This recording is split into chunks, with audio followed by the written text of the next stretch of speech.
The Kings are 20th in defense for the full season, 20th since the All-Star break, but 7th over the last 3 weeks, a period that coincides with heavier minutes for Keon Ellis. And Greg, I would like for you to tell the good people, spread the good word of Keon Ellis to the people. Keon Ellis is just awesome. Like, he is so fun. It's one of those things where, kind of your point of like, where you suddenly see the obvious thing.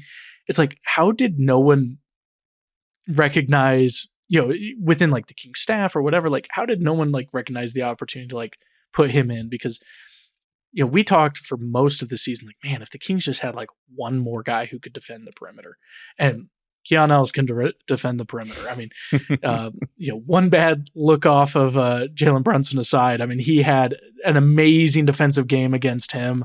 So Ellis is like 6'4"-ish, but has like a 6'8" wingspan and is just a smart defender, pesky defender. He's not a complete zero on offense. He had 5 blocks last night against the Grizzlies. I mean, yeah, he is everywhere. The number to know here, and it's because, and I checked it and was like, again, I'm not very smart, so I have to make sure I do the addition right. During this sort of stretch, since the All-Star break, as his minutes have ticked up, blocks per 36, stats per 36, deflections per 36. Add them up. 9.3 per 36 minutes. You add those things together. So it's just like every couple of minutes or every minute and a half, he's just blowing up a possession. Mm-hmm. Like, he is ending it and getting it going the other way or forcing you late into the clock.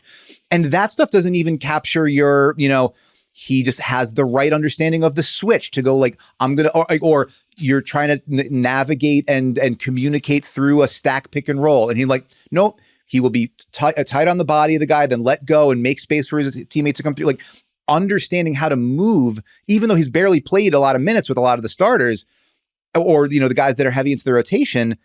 The fact that the Kings go from like, slightly below average defense to, and again, small sample size, caveats, whatever, but like the eye test matches the numbers where you're like, that guy is disruptive as hell.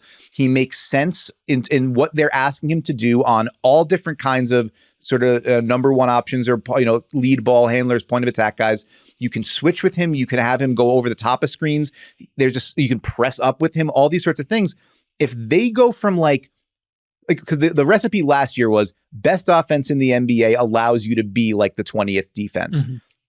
If you're not the number one offense in the NBA, you need to be better on defense. And if they're suddenly closer to like top 10, top 12, and top 10, top 12, then you're a very different team. Whether that's good enough to win multiple rounds, I don't know. But it's in moving toward the kind of identity that Mike Brown has talked about wanting and feeling like we need to be more, physical and more active on defense. This is a really neat pathway to doing that.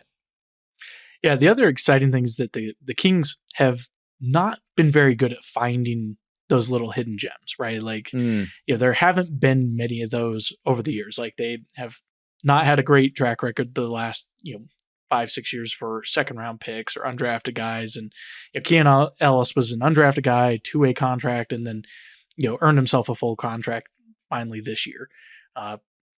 So I think the great teams all have those guys. Yeah.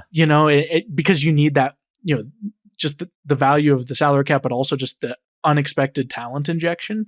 And it definitely raises the ceiling. Again, how much it raises it this year, I don't know. But long-term, very exciting because, like you said, Keon Ellis is still really young, still doesn't have that much NBA experience, and he's already shown such great awareness and, very excited for how he changes the dimensions for the Kings.